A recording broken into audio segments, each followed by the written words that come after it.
Bonjour, aujourd'hui je vais vous faire découvrir l'Atlas de l'expertise de la B9.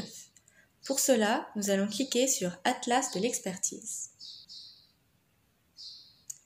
On arrive sur une carte mondiale. Cette carte nous permet de nous représenter et de visualiser l'état actuel de l'expertise présente sur la B9 au niveau mondial. Tout d'abord, faisons un petit tour de ce que nous avons sur cette page. En haut, nous avons toujours une barre de recherche qui nous permettra de faire nos recherches. Sur la gauche de l'écran, nous avons le contexte actuel de notre recherche. Cela nous permet de savoir où nous en sommes dans notre recherche. Par exemple, si nous avons sélectionné des filtres ou bien encore ce que nous sommes en train de chercher. Ici, je n'ai encore sélectionné aucun filtre et fait aucune recherche, donc rien n'apparaît. Si nous descendons en bas de l'écran, nous avons un bandeau rouge dans lequel il y a 4 catégories différentes. Elles nous permettent d'avoir un aperçu sur tout ce que la B9 propose. Toutes les spécialités, tous les mots-clés, les établissements recensés à l'heure actuelle, ainsi que les experts. À droite du bandeau rouge, on peut cliquer sur Filtres. Les filtres proposés dans l'Atlas de l'expertise sont des filtres différents que ceux proposés quand je fais une recherche dans les ressources numériques. En effet, il s'agira ici de filtres par région, par pays, par ville ou bien par établissement. Maintenant que nous avons fait un tour de la page, nous allons effectuer une recherche sur l'Atlas de l'expertise pour voir comment cela fonctionne. Nous allons donc utiliser le même mot que lors de notre recherche dans les ressources numériques, le mot français.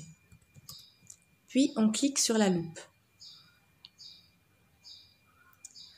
Quand on fait une recherche, la carte s'actualise et nous affiche l'état actuel de l'expertise sur la B9 concernant notre recherche. Plus une zone est rouge sur la carte, plus cela signifie que cet endroit possède un grand nombre de ressources disponibles sur la B9 concernant ce que nous recherchons. En déroulant le bandeau rouge en bas de l'écran, nous pouvons voir les spécialités et les mots-clés en rapport avec notre recherche. Nous pouvons également voir les établissements ainsi que les experts enregistrés sur la B9 qui ont réalisé des recherches ou des ressources en rapport avec ce que nous recherchons.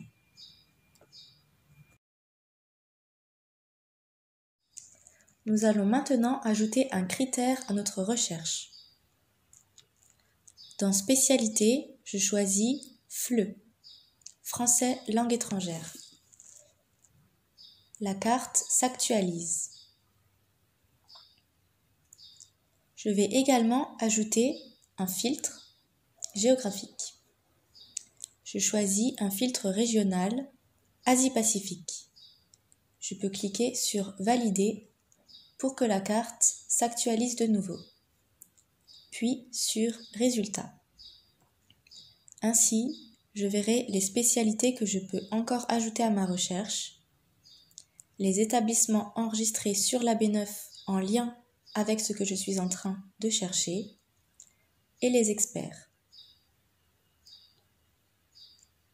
Si je veux avoir un aperçu de ma recherche actuelle, je peux cliquer à gauche dans le contexte actuel. Ici, je suis en train de rechercher le mot français.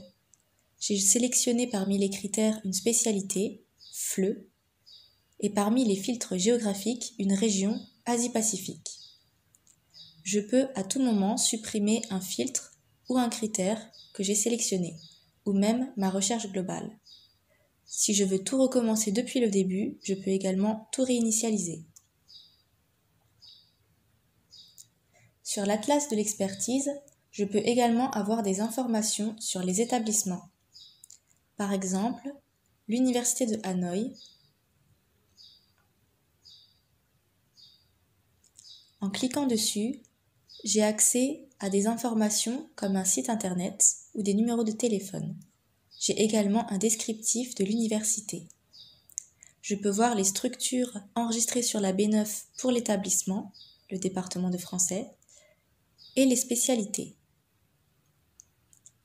Par exemple, si je clique sur la spécialité tourisme de l'établissement, je vais avoir les experts de cet établissement ayant pour spécialité le tourisme.